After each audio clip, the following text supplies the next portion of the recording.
오늘 오후에 하나님 말씀 보도록 하겠습니다. 열왕기상 19장 열왕기상 19장 15절부터 21절까지 보도록 하겠습니다.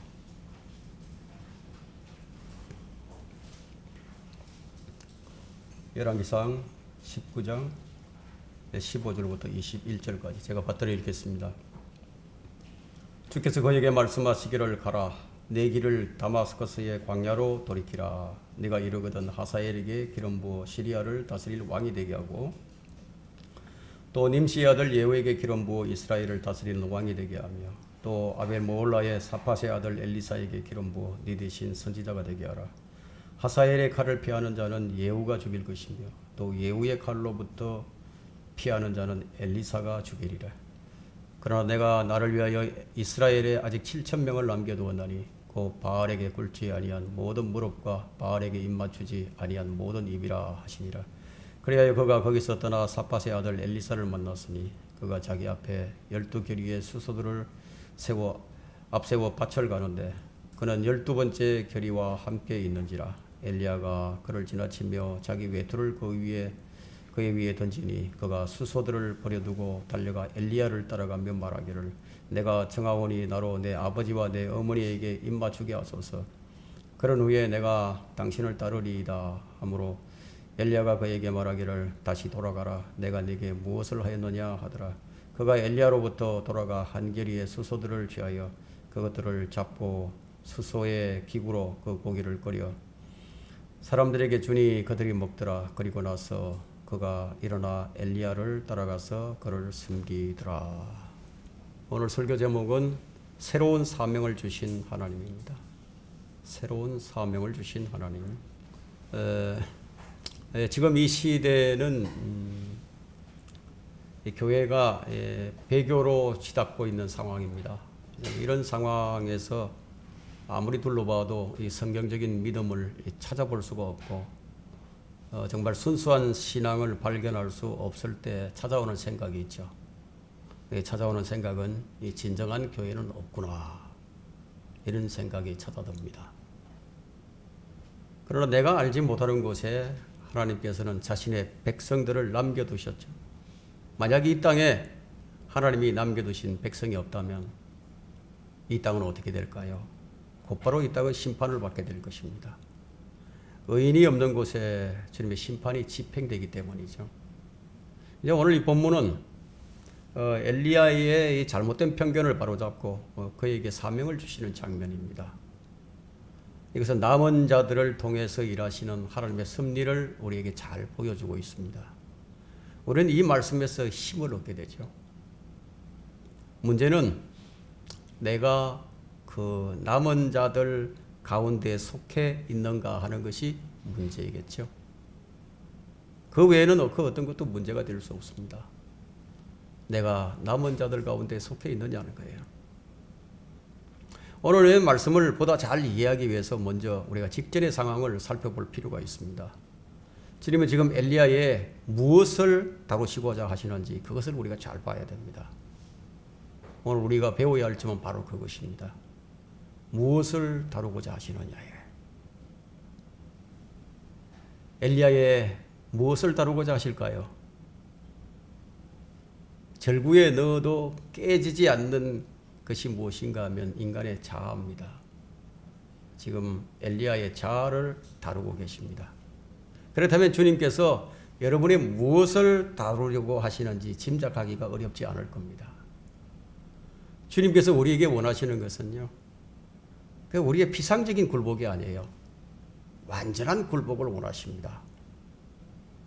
자, 이것을 위해 그분은 나의 마음과 생각 그리고 나의 삶의 모든 부분마다 그분께서 개입을 하시는 거죠. 그리고 손으로 터치를 하신다. 만지신다는 거예요. 자, 우리는 이제 냉정하게 결단을 내야 됩니다. 성령님께서는 내가 동의하기 전에는요, 나를 들어쓰시지 않으세요. 내가 동의를 해야 들어쓰십니다. 우리가 선한 일에 쓰임 받는 것은요, 내 동의가 필요합니다. 그분은 거룩하신 인격체예요. 그런데 우리는 어떻습니까? 엘리야처럼 완고함을 보이고는 있지 않습니까? 오늘 우리가 다루심을 받아야 할 것은 바로 우리 내 자신이에요. 자, 13절을 한번 볼까요? 네. 엘리야가 그 음성을 듣자 그의 외투로 얼굴을 싸고 나가서 굴의 입구에 서 있는데 보라, 한 음성이 그에게 임하여 말씀하시기를 엘리야야 네가 여기서 무엇하느냐 하시더라.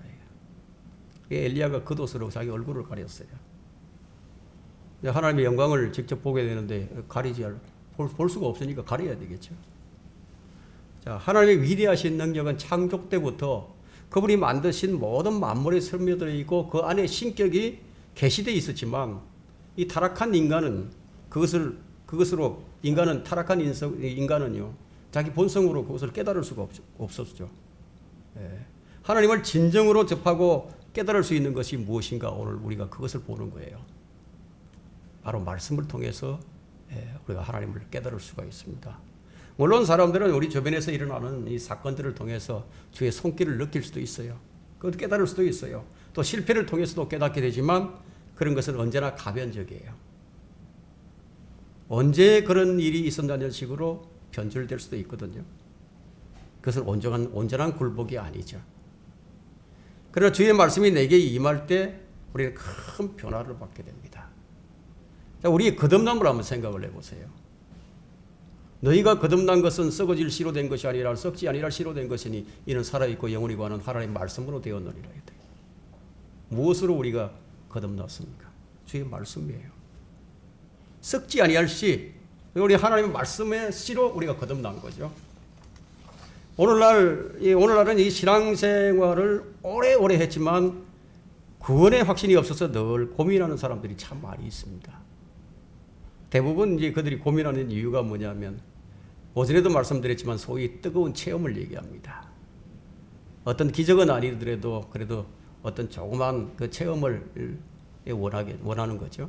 그런데 그 아무런 감동도 확신도 없고 그냥 무미건조한 그런 신앙생활을 계속하다 보니까 이제 고민을 하는 거예요.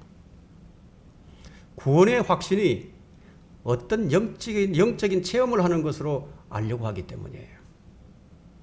만일 그들이 이 말씀을 좀 더 심도 있게 살펴보았다면 그런 고민을 하지 않았을 겁니다. 온갖 것들을 다 경험해 봤지만 깨지지 않는 게 있다 이거야. 그게 우리 자아예요. 안 깨진다 이거예요. 어떤 형제가 참 이런 문제로 인해서 참 고민을 하다가 이제 마지막 수단으로 성경을 펴고 그것이 무엇인가 확인을 하기 시작했습니다. 근데 그때 천둥 소리처럼 큰 망치가 되어서 자기 내리를 치는 게 있었어요. 그것이 뭐냐면 주는 그리스도이시고 살아계신 하나님의 아들이니이다. 이 말씀이 자신의 머리를 내리친 거예요. 그런 일이 있고 난 그 다음에는 그 형제에게는 어떤 일도 어떤 다른 것도 필요하지 않았어요. 그는 말씀을 통해 미세한 음성으로 역사하시는 살아계신 하나님을 만나버린 거죠. 소위 신비한 체험을 간증하는 자들이 언제 그랬냐는 식으로 늘 변절하지만 그 형제는 그 주의 말씀을 통해서 주님이 주신 그 믿음에 대해서 변절하지 않았다. 그 믿음을 잃지 않았어요. 만일 지금의 교회들이 이 소위 말하는 성령 체험을 구하는 대신에 그냥 말씀에 전념을 했다면요. 아마 한국 교회가 이런 꼴이 되지 않았겠죠. 더 큰 믿음을 지닌 성도들을 많이 길러낼 수가 있었을 겁니다. 이 표적을 통해서 출생한 이스라엘 보세요. 그들은 온갖 기적들을 다 눈으로 목도를 했습니다. 실제 경험을 다 했어요. 마치 뭐 땅을 가르는 지진이나 불로 태워버리는 이런 것들을 다 경험을 했지만 그들은 믿음에 있어서 실패를 해버렸습니다. 엘리야는 어떤 사람이죠? 엘리야는 기적과 표적을 일으키는 위대한 종이었지만 그것을 통해서 믿음을 지키지 못하는 실패를 지금 우리에게 보여주고 있습니다. 지금 주님께서 엘리야에게 무엇을 지금 가르치고 계시는지 우리는 그것을 배워야 하는 거예요. 매일 읽는 성경과 또 우리가 묵상 시간, 매주 듣는 설교와 성경 공부를 통해서 조용하지만 깊이 내 마음을 찔러오는 게 있어요. 아주 미세한 주의 음성을 우리는 들어야 하는 겁니다. 이 설교라는 것은요, 우리 영적 교감이 일어나는 거예요. 이 말씀을 통해서 주의 말씀이 제 입에서 나가면 여러분들이 그것을 듣고 영적 교감이 일어나는 거예요. 영으로 서로 교류하는 겁니다. 그런데 이 깊이 찔러오는 이 말씀을 들을 때, 우리 이제 그때는 이제 변화가 일어나는 겁니다. 자, 때로는 우리 강한 체험이 필요할 때도 있습니다. 그러나 이 성경을 통해서 볼 때 이런 것은 대부분 언제 일어나느냐 하면 하나님께 복종하지 않는 그런 완악한 마음, 회개하지 않는 그런 혼들을 다룰 때 사용하시는 하나님의 징계와 또 심판의 수단이죠. 그러나 아주 고요하면서도 참 내 마음을 깊이 파고드는 그런 주님의 그 미세한 그 말씀은 우리의 상하고 찢긴 혼들에게 임하시는 주님의 한 사역의 방법입니다. 엘리야야, 네가 여기서 무엇 하느냐 이게. 주님은 엘리야에게 지금 9절에서 이 말씀을 처음 하신 질문을 13절에서 다시 한번 하셨는데, 근데 엘리야야, 네가 여기서 무엇 하느냐 이렇게 말씀하셨지, 주님은 다른 것은 묻지를 않으셨어요. 이스라엘 백성이 네게 무엇을 했기에 네가 그러느냐, 아니면 뭐 아합이나 에사벨이 너에게 무엇을 했느냐, 네가 왜 그렇게 됐는지 그런 원인을 묻지 않으신 거예요. 주님의 관심은 지금 다른 사람이 아니에요. 주님의 관심은 지금 엘리야예요. 주님과 엘리야가 지금 대면하고 있는 겁니다. 그의 잘못을 추궁하지 아니하시고 지금 네가 여기서 무엇 하느냐 물으신 것인데, 자, 이것은 섬김에서 떠나 있는 자들, 그야말로 하나님께 대한 열성이 식어버린 자들에게 주시는 질문입니다. 내가 무엇 하느냐 이게요. 여러분들이 이 경배의 자리에서 지금 떠나버렸다. 그 믿음에서 떠나버렸다. 주님께서 찾아오셔서 네가 여기서 무엇 하느냐 이게 질문하시는 거예요.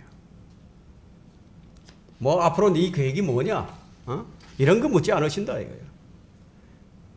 자, 이 질문을 지금 바로 내 자신에게 한번 그대로 한번 적용을 한번 해보세요. 그러면 아주 다양한 답변이 나올 것입니다. 제가 바라는 것은 여러분들이 진지한 답변을 하라는 겁니다. 엘리야의 답변을 볼까요? 14절이죠.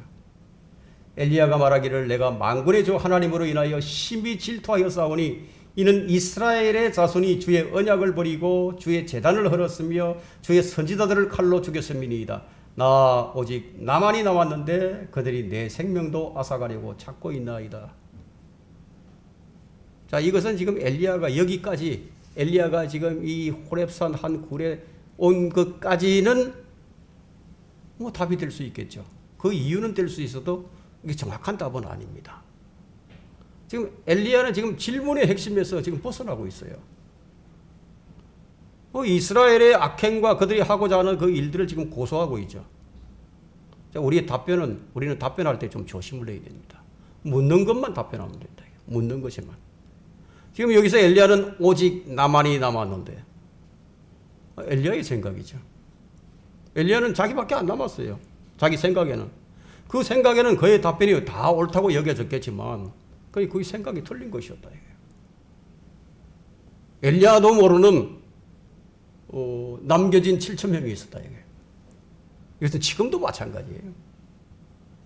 주의 사역은 중단될 수 없기 때문이에요. 엘리야의 새로운 사명 첫 번째, 주의 길로 돌이키는 데서부터 시작이 됩니다. 엘리야의 첫 번째 사명은 주의 길로 돌이키는 데부터 시작이 된다. 주님은 먼저 엘리야의 생각을 깨트려야만 했습니다. 자기의 아집과 자기의 생각을 버리게 하신 다음 그 다음에 새로운 사명을 주시죠. 15절을 볼까요? 주께서 그에게 말씀하시기를 가라.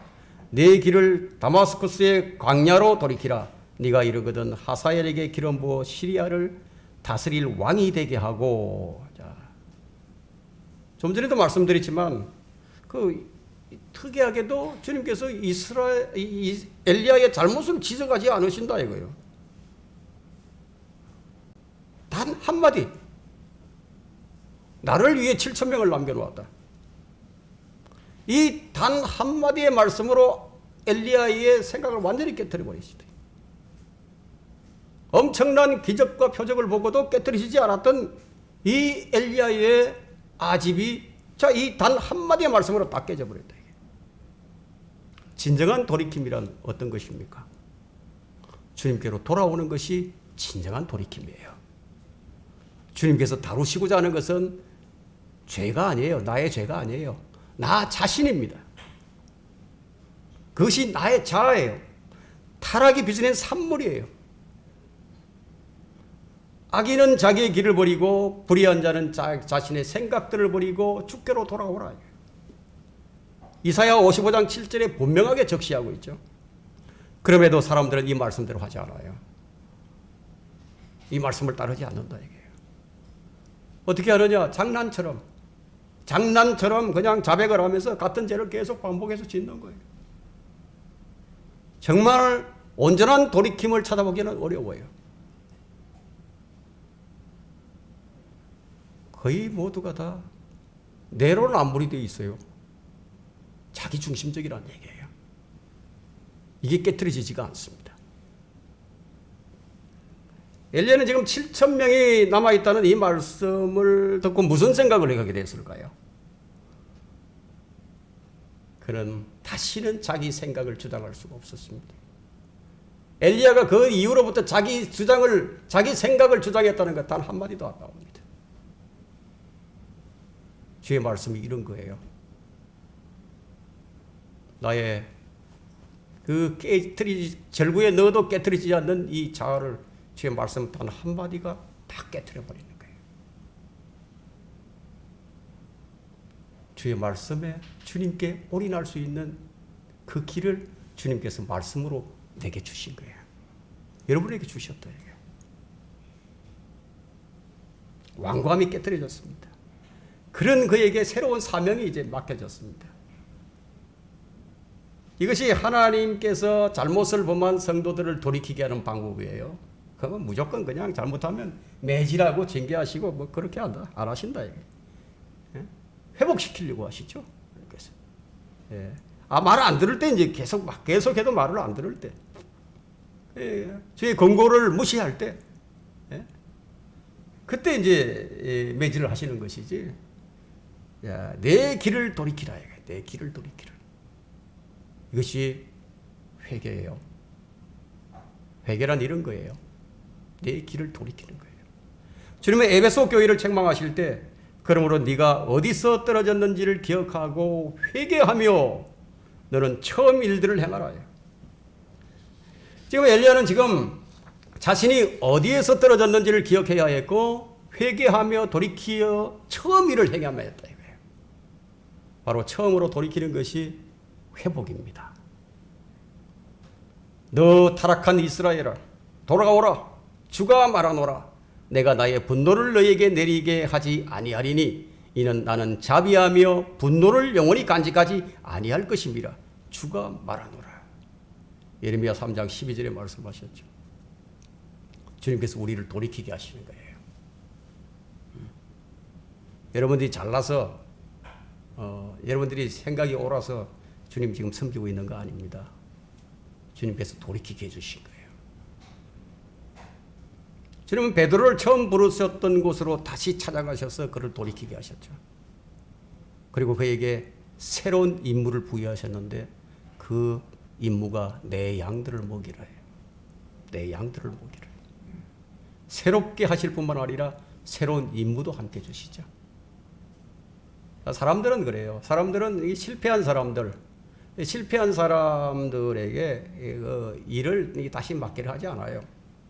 뭐 그 중요한 일, 뭐 사소한 일은 모르겠지만 아주 중요한 일들은 절대 맡기지 않죠. 그러나 주님께서는 실패하더라도 제2, 제3의 기회를 주시는데 결코 인색하신 분이 아니에요. 엘리야의 실패의 원인이 무엇인지 한번 확인해 볼까요? 시편 118편 한번 펼쳐보십시오.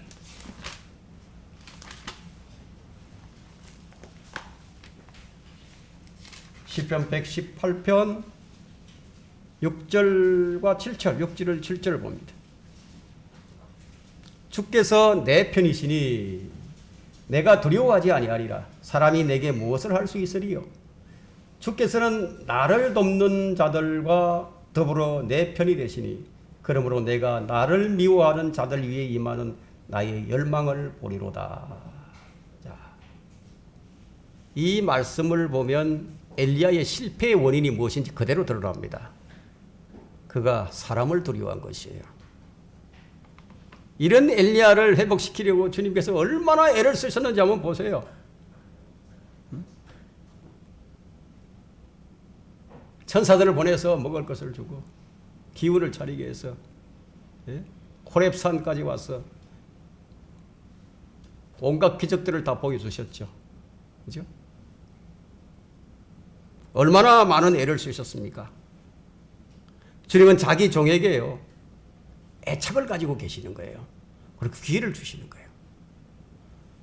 구원받은 성도들 한 사람 한 사람 주님께서는 애착을 가지고 계신다고요. 기회를 계속 주시죠. 오늘 우리가 이걸 배워야 합니다. 지금도 우리에게 행해지고 있는 주의 자비와 그 은혜를 생각해 보세요. 엘리야의 사명은 이제 뭐냐면 이제 사람을 세우는 일을 하게 됩니다. 여러분, 하늘에서 불을 내리는 일보다도요 한 명의 제대로 된 일꾼을 양육하는 것이 더 크고 위대한 일입니다. 주님의 관심은 일보다는 사람이에요. 사람이에요. 주님 사람을 통해서 일을 하십니다. 뿐만 아니라 주님은 이스라엘과 또 이방인들의 왕도 세우십니다. 택한 민족 이스라엘의 왕만 세우는 것이 아니라 이방인들의 왕도 세우신다 이거예요. 잠언 8장 15절과 16절에는 나를 통하여 왕들이 치리하며 통치자들이 정의를 세우고 나를 통하여 통치자들과 귀족들 곧 세상의 모든 재판관들이 다스리느니라. 이 말씀을 보게 되면 사람들이 아무리 투표를 하고 자기들 지도자를 뽑아대도 세우시는 분이 누구신지 보시라 이거예요. 이 진리는 변함이 없는 거예요. 우리는 주님께서 제대로 된 통치자들을 세워주시도록 우리가 간절히 구해야 됩니다. 악한 통치자가 세워진 것은 그 사람 자체의 문제가 아니에요. 그 나라에 대한 주님의 심판이에요. 잘못된 정말 해서는 안 될 사람이 지금 왕을 하고 있다. 그럼 그 사람 자체의 문제가 아니라는 얘기예요. 하나님의 심판이에요. 그 백성을 향한. 하사엘이 기름 부음 받아 시리아 왕이 되었지만 그는 결코 훌륭한 왕이 아니었어요. 이스라엘을 심판하는 막대기로 세워진 거예요. 제국의 흥망성쇠가 주님 손에 달려 있습니다. 이 나라의 명운이 누구에게 달렸는지를 한번 생각을 해보세요. 이 나라의 명운이, 자, 이 말씀을 통해서 이 나라의 명운은요 주님께 달려 있다. 그래서 우리는 우리를 위해서 통치자들을 위해서 기도해야 된다 이거예요. 예. 왕들과 권세 있는 모든 사람들을 위하여 하라. 이는 우리가 모든 경건과 청렴 가운데 평온하고 조용한 생활을 영위하기 위해서입니다. 우리가 청렴 가운데서 평온하고 조용한 생활을 하려고 한다면은 왕들과 권세 있는 자들을 위해서 기도해야 된다. 왜 지금과 같은 통제 사회가 되었는지 한번 생각해 보세요. 이 말씀을 보게 되면 이 나라에 내려진 심판이에요. 엘리야의 새로운 사명 두 번째는 주의 명령을 따르는 것으로부터 시작이 됩니다. 16절을 볼까요? 또 nim시의 아들 예후에게 기름 부어 이스라엘을 다스리는 왕이 되게 하며 또 아벨 모올라의 사팟의 아들 엘리사에게 기름 부어 네 대신 선지자가 되게 하라. 이 말씀 역시 제국의 흥망성쇠가 누구의 손에 달렸는지 알게 해주죠. 우리는 주님의 명령을 따르는 데 있었어요.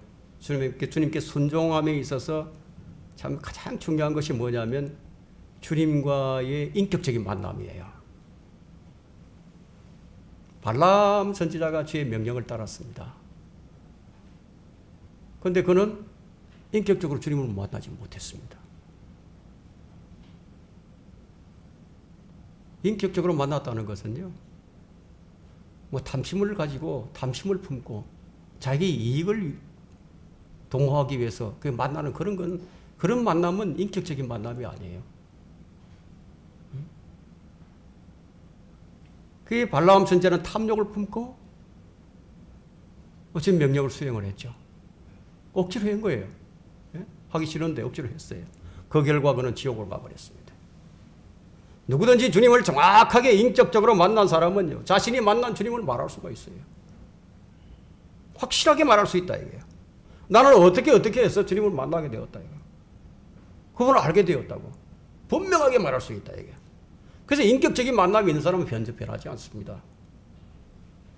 주님을 말로만 듣고 알던 욥이 주님을 이제 인격적으로 딱 만나자. 그가 한 말이 무엇입니까? 달라져 버렸어요. 여러분 욥기 42장 2절과 3절 한번 볼까요?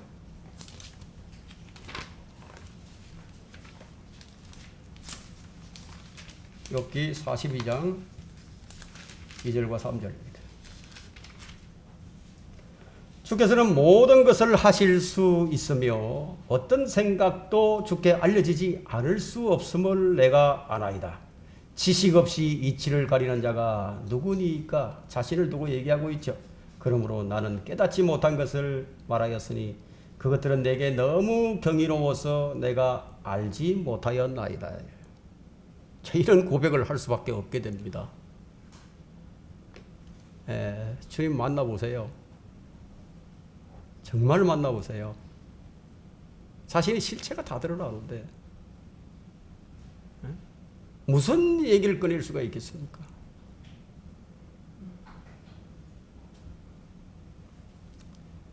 이 말씀에 따르면 오늘날 얼마나 많은 자들이 인격적인 만남도 없이 이치를 가리고 있는지를 보라는 겁니다. 주님을 진정 만난 사람은 두려움을 없앱니다. 두려움이 사라진다. 어떤 명령도 결행할 각오가 세워지게 됩니다. 여러분 수많은 선교자들이요, 그 수많은 선교자들 어떻게 설명을 할 것이에요? 어떻게 선교를 할 수 있었죠? 주님과의 진정한 만남이 있었어요. 그들이 주님과의 인격적인 만남이 없이 어떻게 형장의 불꽃으로 산화할 수가 있었겠느냐는 거예요. 엘리야는 이제 두려움이 완전히 사라져버렸습니다. 다 사라져버렸습니다. 결코 죽음을 두려워하지 않는 사람으로 변해버렸습니다. 진정한 만남이란 이런 것이에요. 두려움이 없어요. 주를 대적하는 자는 주님께서 반드시 심판을 하시는 것을 오늘 우리 본문을 통해서 볼 수 있는데, 예후는 아합의 집을 치는 주의 막대기로 쓰임받기 위해서 세워졌습니다. 주의 선지자를 죽이고 주를 대적했던 이세벨은 예후에 의해서 왕궁 창문 밖으로 던져져서 비참한 죽음을 맞이하게 됩니다. 주를 믿지 않는 사람들은 제국의 흥망성쇠가 주의 손에 달려 있다는 것을 인정하지 않겠지만 우리는 현재 일어나는 사건마다요, 이미 앞서서 역사하시는 주님의 손길을 우리가 깊이 인식할 수가 있습니다. 이 말씀을 통해서 보면 그걸 인식하는 거예요. 지금 이제 엘리야의 마지막 임무가요, 엘리사에게 기름을 부어서 엘리야를 대신할 선지자가 되게 하는 일인데, 이 말씀은 엘리야가 자기 혼자만 남았다고 했던 하나님께 대한 어떤 불평에 대한 원망에 대한 어떤 하나님의 응답이었죠. 나만이 남았는데, 자기 본인 줄 알았다. 다 끝나버렸다고 생각했죠. 그래서 절망을 했었죠. 엘리야의 생각을 단번에 깨트리는 임무가 지금 엘리야에게 주어지는 거예요.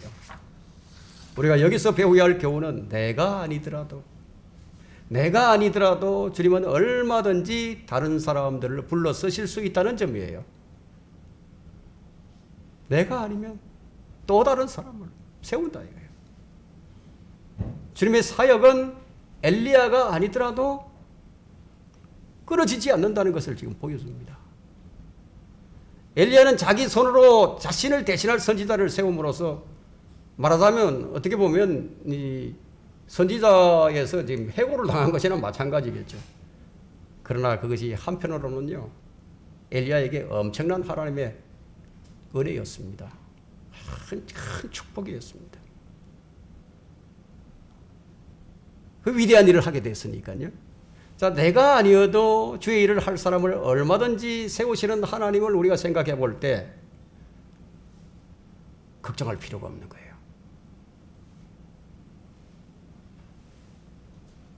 만군의 주의 열성이 이것을 이루시리라. 주의 일은 주님께서 이루십니다. 누구를 들어 쓰시든지 간에 그 일에서 내가 버림받지 않는 것이 중요한 것이죠.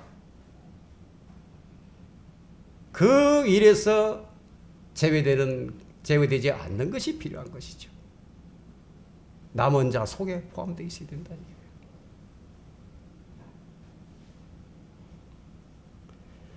자, 지금 이 시대에는 갈수록 경건한 사역자들이 줄어들고 있고 그 뒤를 이을 자들을 거의 양육하지 못하고 있는 실정입니다.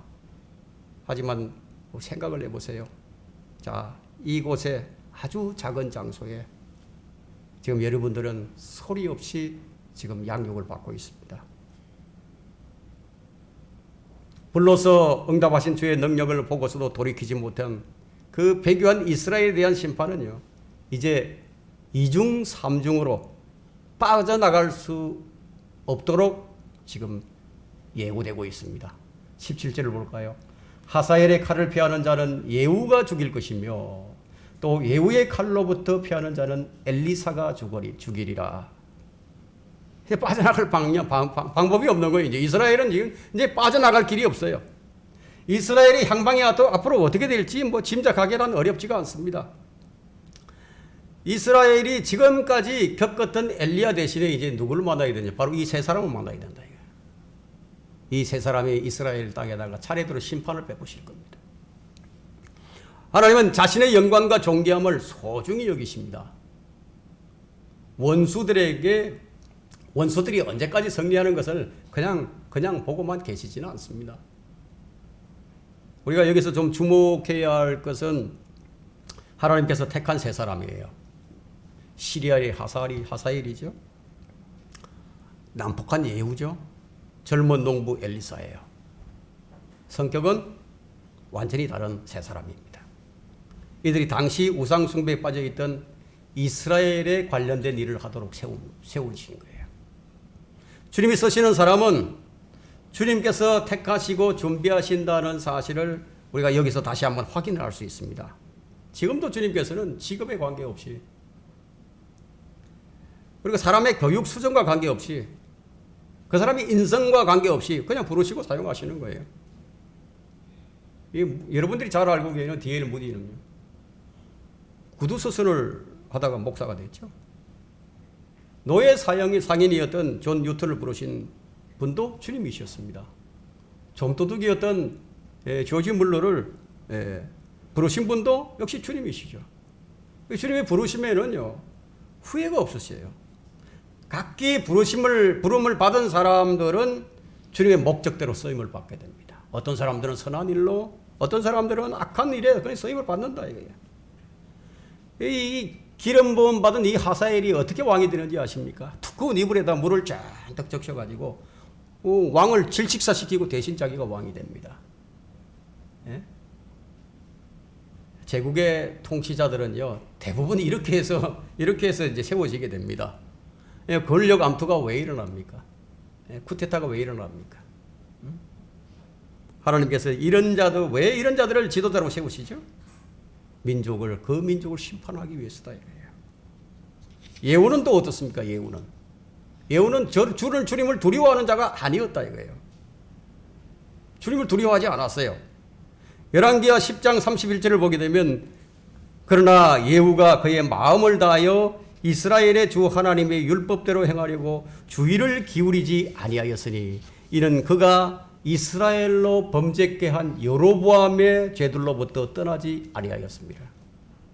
이스라엘은 시작부터 우상 숭배가 돼요.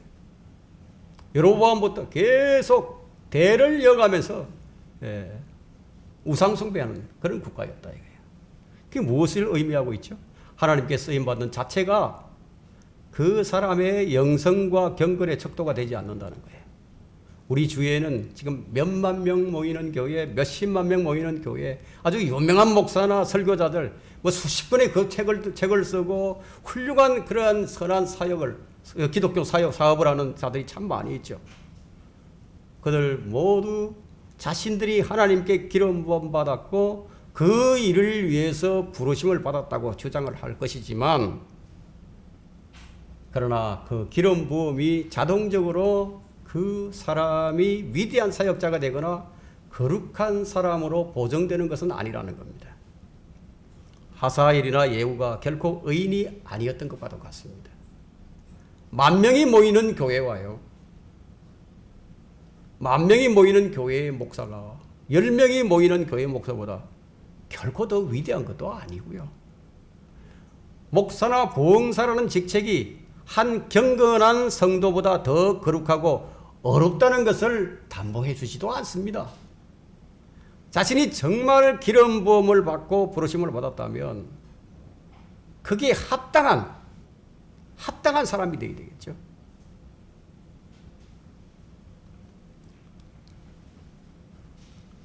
회개에 합당한 열매를 맺을 수 있어야 된다. 그 믿음의 합당한 열매를 맺을 수 있어야 된다는 거죠. 하사엘의 칼을 피하는 자를 예후가 죽일 것이며 또 예후의 칼로부터 피하는 자는 엘리사가 죽이리라. 결코 피할 수가 없다는 겁니다.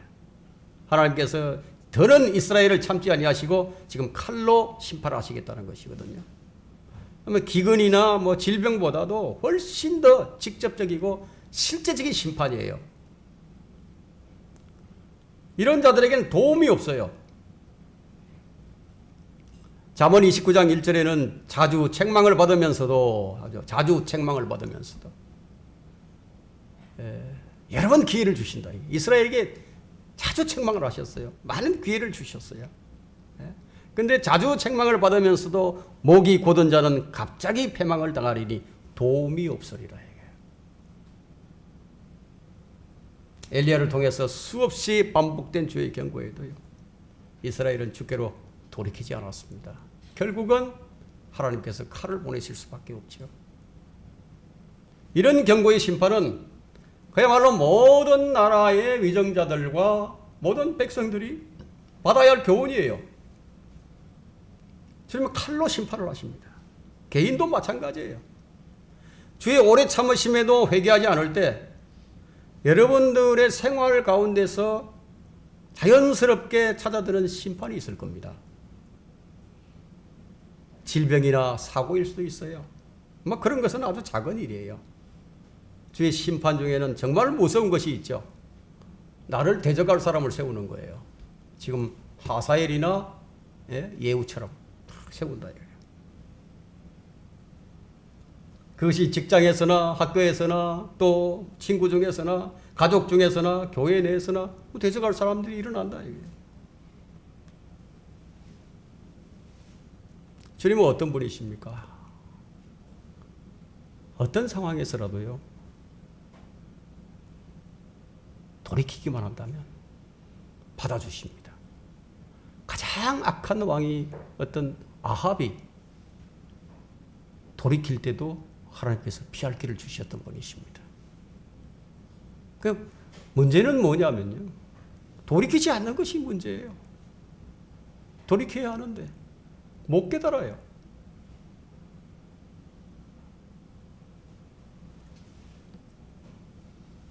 자, 18절을 보겠습니다.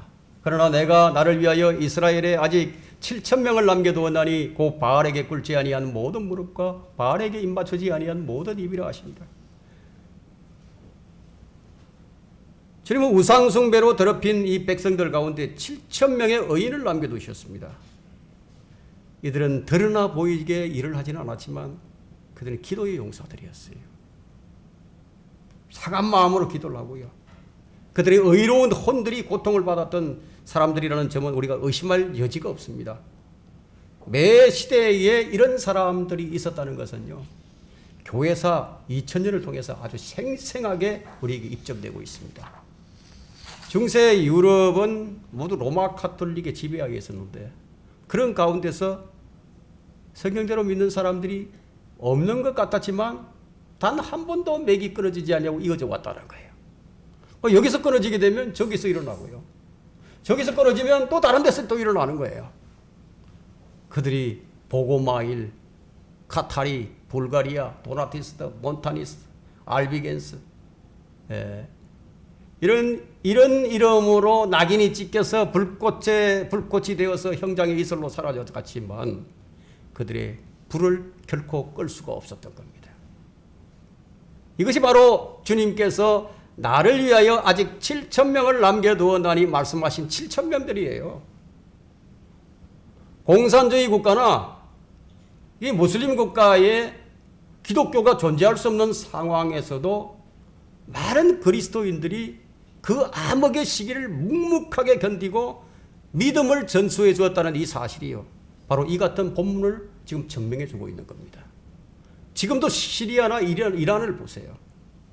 그 회교 국가에서 믿음을 지키는 그리스도인들이 죽임을 당하고 있죠. 그 살해하는, 그를 죽이는 그 모습이 그대로 지금 동영상으로 올라오고 있죠. 그들이 우리들보다 성경적 지식은 적을지 모르지만요, 그들의 믿음은 우리들의 믿음보다 훨씬 더 큰 거예요. 우리들보다 주님께 더 인정받는 자들이에요. 주님은 남은 자들을 통해서 일하시는 거예요. 다수를 기뻐하시는 것이 아니에요. 신앙의 순수성을 지키는 자들을 보존하시고 자신을 위해서 남겨두시는 거예요. 엘리야의 새로운 사명 세 번째, 일꾼을 양성하는 데서부터 시작이 됩니다. 19절 볼까요? 그리하여 그가 거기서 떠나 사파스의 아들 엘리사를 만났으니 그가 자기 앞에 12결의의 수소들을 앞세워 밭을 가는데 그는 12번째 결의와 함께 있는지라 엘리야가 그를 지나치며 자기 외투를 그의 위에 던지니. 이 외투를 왜 던졌죠? 외투를 던진 것은 그 당시 사역자를 부르는 그런 어떤 그 요식행위였습니다. 모세는 이제 아론의 옷을 벗겨서 그의 아들 알레살에게 이제 입힘으로써 사역을 개성하게 했고요. 어찌 보면은 지금 이제 겉옷을 던져서 엘리사에게 던졌다는 것은요, 엘리야로서는 참 서운한 일인지도 모르죠. 예, 아직도 한참 더 일을 할 수 있는 나이인데도 불구하고 자신을 대신할 선지자를 세워야만 했습니다. 하지만 지금 인격적으로 주님을 만난 이후에요, 엘리야로서는 지금까지 행한 모든 사역보다 이 한 가지의 사역이 더 중요한 사역일 수도 있습니다. 교회의 사역 중에 가장 중요한 사역이 뭐냐면 사역자를 길러내는 겁니다. 일꾼을 길러내는 거예요. 주의 일을 수행할 수 있는 일꾼을 양성하는 일이야말로 무엇보다도 중요한 것입니다. 여러분, 전파하는 자가 없는데 어떻게 들을 수 있겠어요? 들을 수 없는데 어떻게 믿을 수가 있겠어요? 믿지 않는데 어떻게 전파할 수가 있겠습니까? 가르치는 교사 역시 마찬가지예요. 가르치는 교사가 없는데 어떻게 들을 수 있겠어요? 엘리야의 시대에 이스라엘의 형편은요, 그야말로 선지자를 죽이는 형편이었습니다. 그런 상황이었다 이게. 그런데 엘리사는 주의 부르심에 주저하지 않았습니다. 여기서 우리가 배울 수 있는 또 한 가지의 교훈은요, 부름을 받을 때의 우리의 자세가 어때야 하는 거예요. 자, 근데 이제 주님을 따르려고 하면 문제가 생기죠. 그 문제는 그분의 말씀을 따르려고 할 때 내게 생기는 손실을 어떻게 감당할 것인가 하는 거예요. 자, 이게 이제 결정하기는 쉽지가 않죠. 어떻게 감당할 거냐 이게. 주님은 주저하는 것을 원치 않으시는데, 모세가 양떼를 치다가 부름을 받았고, 기드온은 밀을 타작하다가, 다윗은 양떼를 치다가, 베드로, 요한, 야고보 고기를 잡다가 부름 받았죠. 주님이 일하지 않는 사람은 안 쓰십니다. 주님은 생업의 현장에서 열심히 일하는 사람을 부르시는 거예요. 만일 일하지 않는 사람을 부른다면 포기할 것도 없는데 어떻게 테스트를 하겠습니까? 포기할 게 많아야 테스트가 되죠. 부르시면은 자기 부인이 필연이거든요. 20절을 볼까요? 그가 수소들을 버려두고 달려가 엘리야를 따라가며 말하기를 내가 청하오니 나로 내 아버지와 내 어머니에게 입맞추게 하소서. 그런 후에 내가 당신을 따르리이다. 하므로 엘리야가 그에게 말하기를 다시 돌아가라. 내가 내게 무엇을 하였느냐 하더라. 자, 엘리사의 반응이 아주 적극적인데 제자들이 이제 주님 부름을 받았을 때 곧바로 건물들을 버려두고 주님을 따랐죠. 지금 이 엘리사는요, 수소 지금 12결인데 24마리예요. 한 결이는 2마리거든요. 그러니까 이 24마리를 부리는 농부의 아들이었다 이거야. 아주 분홍이죠, 분홍. 그 수소 2마리를 잡아서 잔치에 내놓을 수 있는 아주 부자였습니다. 그 엘리야는 지금 상속을 포기해야 되는 거예요. 그 많은 재산 다 포기해야 된다. 직업을 버려야 되죠. 혈연도 끊어야 되죠. 부르시면은 자기의 모든 것을 포기하는 것이 필요합니다. 아니, 위대한 결단이 필요하다 이거예요. 그러나 지금 엘리야는 육신의 정을 먼저 해결하고자 했죠. 엘리사가 자신의 육신의 정을 먼저 해결하려고 합니다. 자, 이럴 때 우리가 어떤 생각이 나죠? 누가복음에서 우리가 이걸 볼 수가 있는데 누가복음 9장의 말씀이 아마 기억날 겁니다. 어떤 청년이 찾아와서 주님께 그러죠. 주여, 내가 주를 따르겠나이다. 그러나 먼저 내 집에 있는 가족들에게 작별을 구하게 하여 주소서 라고 하니 예수께서 그에게 말씀하시기를 손에 쟁기를 잡고 뒤를 돌아보는 자는 하나님의 나라에 적합하지 아니하노라 하고 하시니라. 누가복음 9장 61절과 62절에 나옵니다. 자, 이 말씀과 같이 지금 엘리야는 엘리사에게 즉시 아주 냉정한 대답을 합니다. 다시 돌아가라. 내가 네게 무엇을 하였느냐 이게. 저 외투를 던져놓고 지금 내가 네게 무엇을 하였느냐 지금 그러죠. 주님께서 육신의 정에 매이는 제자들을 거부하셨듯이 엘리야 역시 지금 엘리사를 돌려보내는 거예요. 근데 여기서 지금 엘리사를 한번 보세요. 엘리사는 기회를 포기하지 않는 거예요. 포기하지 않았습니다. 주의 말씀을 듣고 포기함으로 제자가 되지 못했던 사람들과는 다르게 엘리야는 지금 이 위기를 기회로 삼는 겁니다. 그 21절에 볼까요? 그가 엘리야로부터 돌아가 한 계리의 수소들을 취하여 그것들을 잡고 수소의 기구로 그 고기를 끓여 사람들에게 주니 그들이 먹더라. 그리고 나서 그가 일어나 엘리야를 따라가서 그를 섬기더라. 만일에 엘리야가 한 말에 엘리사가 동의를 했다고 해봅시다. 돌아가라. 내가 네게 무엇을 하였느냐? 이 말에 동의하고 엘리사가 포기했다면 그는 선지자가 못됐겠죠. 그는 가족들과 이웃을 불러서 잔치를 열어서 선지자의 길을 공개적으로 선포하는 거예요. 그가 농기구를 불살라서 이 수소 2마리를 잡아서 잔치를 베풀었다는 것은요, 이제 다시는 내가 농부로 살지 않겠다는 것이거든요. 이 결연한 의지의 표명이에요. 돌이키지 않겠다는 신앙 고백이에요. 엘리야를 따르는 데 있어서 오는 그 고난이 어떤 것인지 엘리사가 잘 알고 있다 이거예요. 자기가 엘리야를 따라가야 되면 어떻게 되는지 잘 안다 이거예요. 우리가 주의 길을 따르게 된다면, 주님의 길을 따르면 고난이 반드시 있을 것임도 우리는 잘 안다 이거예요. 그런데 뭐가 필요합니까? 결연한 의지가 필요하다 이거예요.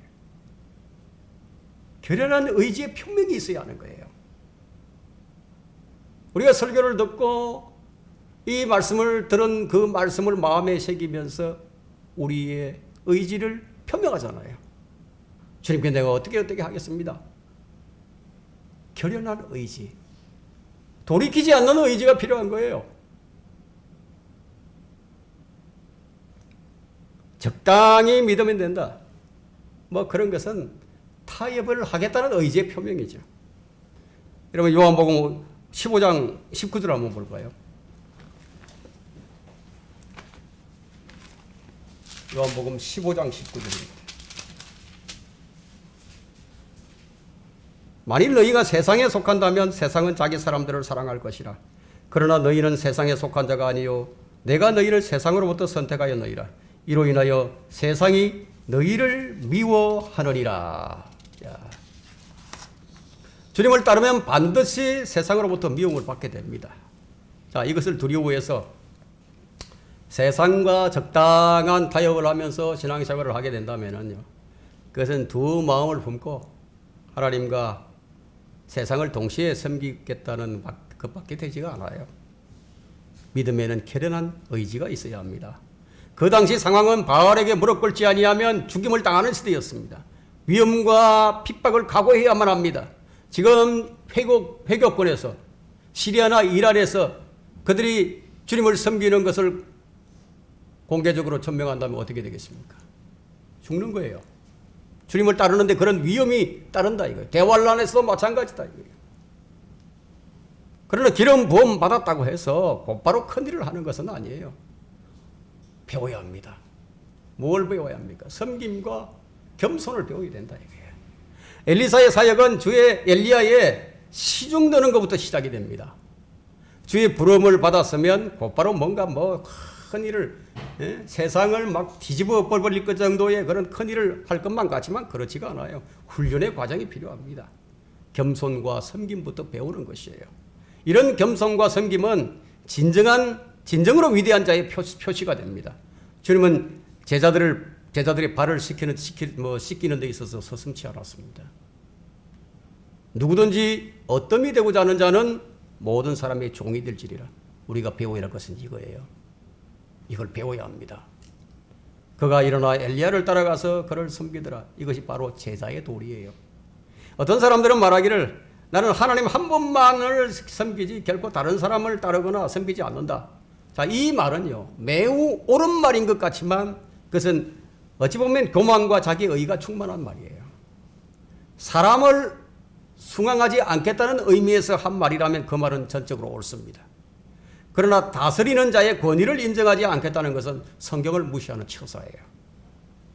주님은 제자들에게 서로 섬기도록 명령하셨거든요. 섬김은 성도의 삶이에요. 그리스도의 제자로서의 표징입니다. 사람을 섬기는 것을 죽게 하듯 하라고 하셨습니다. 숭앙하라는 말이 아니에요.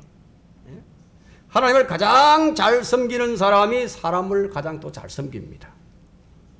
주님은 마가복음 10장 45절에서 인자도 섬김을 받으러 온 것이 아니요 섬기러 왔고 또 많은 사람을 위하여 자기 생명을 몸값으로 주려고 온 것이니라. 자, 오늘 이 말씀이 주는 이 교훈들을 정리해 본다면요, 주님은 엘리야에게 미세한 음성으로 지금 말씀을 주셨고 두 번째로 기회를 주셨습니다. 우리는 많은 기회를 주시는 주님의 은혜에 감사해야 합니다. 우리에게 얼마나 많은 은혜를 주셨는지는 몰라요. 주님은 일상의 생활 속에서 갑자기 떠오르는 성경 구절이나 아니면 우리 마음 깊은 곳을 파고드는 강단의 설교나 또 묵상에서의 받는 교훈이나 또 깨닫게 되는 이 말씀들을 통해서 주님의 미세한 음성을 듣게 하시는 거예요. 왜냐하면 말씀을 통해서만이 진정한 변화가 일어나고 삶의 전기가 마련되기 때문입니다. 엘리야를 찾아오신 주님은 엘리야에게 지금 사명을 주셨어요.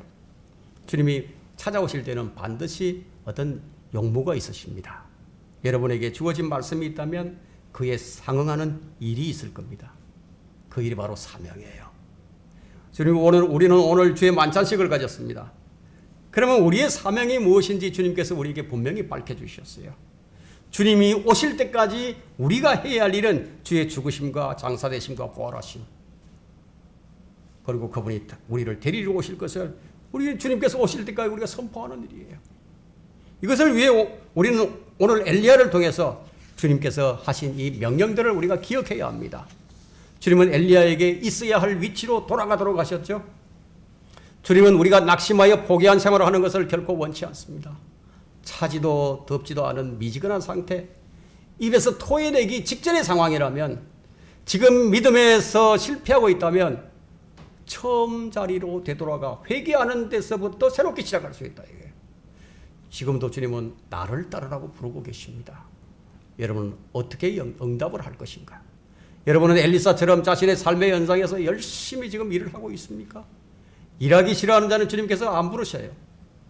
일하기 싫어하는 자는 먹지도 말라고 하셨습니다. 주님, 여러분은 하나님의 부르심에 응했다면 이제 그 사실을 공개적으로 선포하라는 겁니다. 여러분들은 태워야 할 농기구들을 다 태웠습니까? 바울은 그의 부르심에 순응해서 적극적으로 혈과 육에 상의하지 않았습니다. 부르심을 받았다면 남의 발을 씻기고 손에 물을 부어주는 섬기는 일부터 해야 합니다. 그런 섬김의 준비가 되어 있으십니까? 새로운 사명은 자기 길에서 돌이키는 거죠. 주의 명령을 따르는 것, 그리고 성장하는 것입니다.